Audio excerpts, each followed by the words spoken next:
चलो ध्यान दोगे इधर, समझोगे। ये देखो ना, भी आई है 5 नंबर का, 5 नंबर में भी आवेगा, 2 नंबर में भी आवेगा। टोटली मेरा एग्जाम में 7 नंबर का आया था।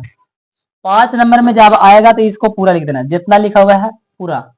2 नंबर में आएगा तो तुम यहां से भी यहां तक लिख सकते हो, यहां से लेकर के यहां तक, इतना तुम लिख दोगे ना, 2 नंबर आराम से मिल जाएगा, यहाँ से यहाँ तक। या तो तुम यहाँ से भी यहाँ तक लिख सकते हो 2 नंबर के लिए, इतना प्रक्रिया करने की जरूरत नहीं है। लेकिन जब 5 नंबर में बोला जाए तो शुरू से लेकर के लास्ट तक का एकदम लिखना पड़ेगा। तो ये जो आज का है ना टॉपिक, वो है ओम का नियम। पूछा ही जाएगा ऐसा ही कि ओम का नियम से आप क्या समझते हैं, ओम का नियम के बारे में बताइए, ओम के नियम पर चर्चा करें, टिप्पणी करें, तब पूरा पूरा बात उतार देना एकदम सेम टू सेम। अब यहाँ पर थोड़ा सा ये बात को याद रखना है, 1826 और 1827 एनसीईआरटी में 1827 ईस्वी में इसका लिखा हुआ है, और भारतीय भवन में 1826 लिखा हुआ है इसका। तो ये थोड़ा सा कंफ्यूजन वाला बात है कि किसको वाला याद रखें। तो चूंकि हम चाहते हैं, हमको समझ जितना आता है कि एनसीईआरटी सरकारी किताब है, तो एनसीईआरटी के हिसाब से चलना चाहिए। अगर एग्जाम में 1827 ना रखे 26 ही रहे तो इसी में मार देना, अगर 26 ना रखे 27 है, इसी में ऑब्जेक्टिव के लिए आराम से टिक कर सकते हो। ठीक है, अगर दोनों रहेगा ए बी दोनों, तो सी में ऑप्शन रहेगा कि ए बी सी दोनों, ए बी और सी में रहेगा तो दोनों मार सकते हो, दोनों चलेगा। लेकिन ज्यादातर हमको सपोर्ट है कि 1827 में, क्योंकि एनसीईआरटी के मुताबिक जो लिखा गया है उसको हम सही मानेंगे। तो आखिर ओम का नियम क्या है, तो यहां से तुम इसको डिफिनेशन लिखोगे। 1827 में जर्मन भौतिक विज्ञानी जिसका नाम था जॉर्ज साइमन ओम, ये व्यक्ति का नाम था। ओम का नियम का जो खोज किया है उसका नाम था जॉर्ज साइमन ओम ने किसी धातु के तार में प्रवाहित विद्युत धारा, यानी कि आई बोलते हैं जिसको, विद्युत धारा को, तथा उसके सिरों के बीच विभवांतर में परस्पर संबंध का पता लगाया। और उन्होंने यह कहा कि धातु के तार में प्रभावित होने वाली विद्युत धारा उस तार के सिरों के बीच विभवांतर के अनुक्रमानुपाती होती है, परंतु तार का ताप जो होता है वो एकदम समान होना चाहिए, जिसको हम लोग कहेंगे ओम का नियम।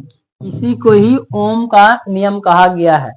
तो ओम का नियम को फिर से एक बार कि 1827 में, या तो 1826 या 27 दोनों लिख दोगे तो ज्यादा अच्छा रहेगा, कि 1826 या 1827 में जर्मन भौतिक वैज्ञानिक जॉर्ज साइमन ओम ने किसी धातु के तार में, यानी कि इनका जन्म ये नहीं लिखा हुआ है, ये कब एक्सपेरिमेंट किए थे इसका डेट लिखा हुआ है 1826 या 1827, किसी को एग्जैक्ट नहीं पता था, जिसको जितना पता था उतना उतना इसमें लिख दिया गया है।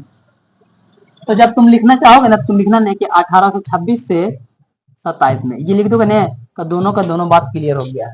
1826 से 27 में जर्मन भौतिक विज्ञानी जॉर्ज साइमन ओम ने किसी विद्युत के तार में प्रवाहित विद्युत धारा आई तथा उसके सिरों के बीच विभवांतर में परस्पर संबंध का पता लगाया।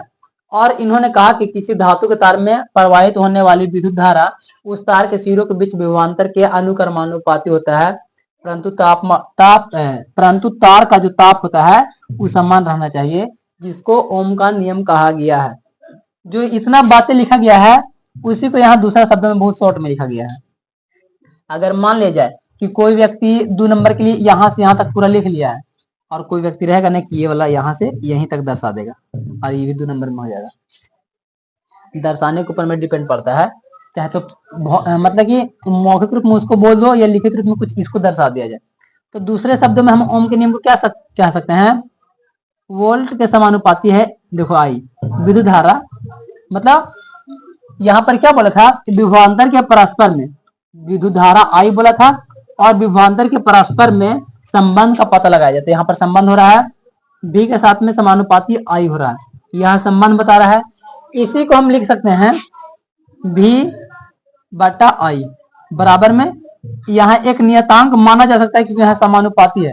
किसी को पता नहीं कि क्या है, लेकिन नियतांक कुछ मान लेंगे, चाहे आर मान लो। देखो यहाँ पर आर मान लिया गया है, तो अथवा भी बराबर में आई इंटू आर, यहाँ पर एक आर नियतांक मान लिया गया है। अगर यहाँ आर बराबर निकालना पड़ेगा तो भी बटा आई हो जाएगा, ऐसे हो जाएगा। फिर क्योंकि आर यहाँ पर ये गुना में दे जाएगा तो भाग में जाएगा, तो आर बराबर में भी बटा आई, ऐसे भी तुम यहाँ पर इसके नीचे लिख सकते हो, कोई दिक्कत नहीं है। और ये वाला फिगर जरूर छापना ना कि इधर में 0.1234 यहाँ से इधर धारा है एम्पियर में और इधर है विभवांतर वोल्ट में। तो यहाँ जो बीच में है ना इसका इस तरीके से रेखा, वो दोनों तरफ में क्या है कि अनुक्रमानुपाती है, दोनों के बीच में देखो बराबर है। विभवांतर में परस्पर संबंध का पता लगाया गया है, इधर और इधर दोनों का संबंध में, और विभवांतर की क्या है कि अनुक्रमानुपाती है दोनों का। तो ये वाला फिगर जरूर वहां पे दर्शा देना।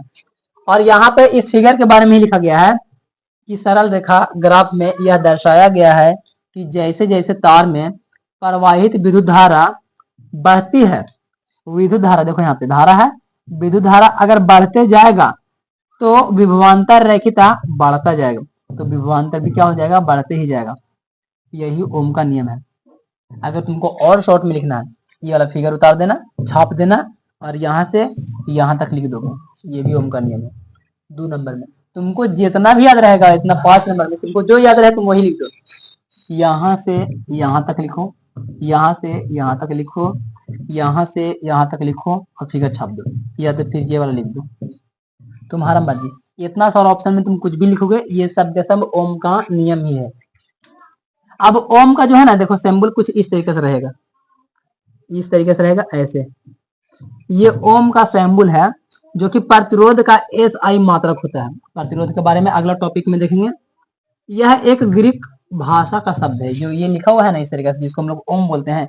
जैसे ABCD होता है, काका होता है, बस उसी तरीके से यहाँ पर एक ग्रीक शब्द है, ये एक ग्रीक भाषा का शब्द लिया गया है ओम। इस तरीके से ओम एक ग्रीक भाषा का शब्द लिया गया है, जिसको ओम नाम दिया गया है, और इसी को प्रतिरोध का SI मात्रक बोला जाता है। और ये ऑब्जेक्टिव के लिए है, 1 नंबर के लिए। प्रतिरोध का SI मात्रक क्या होता है, तो ओम होता है। बस इतना याद रखोगे, ओम का नियम बहुत अच्छा एकदम आराम से 5 नंबर तो आ ही जाएगा। 5 नंबर में 2 नंबर में दे दिया, आराम से नंबर आ जाएगा, कोई दिक्कत तो नहीं होना चाहिए। ठीक है, आज की क्लास यहीं तक रहने दो।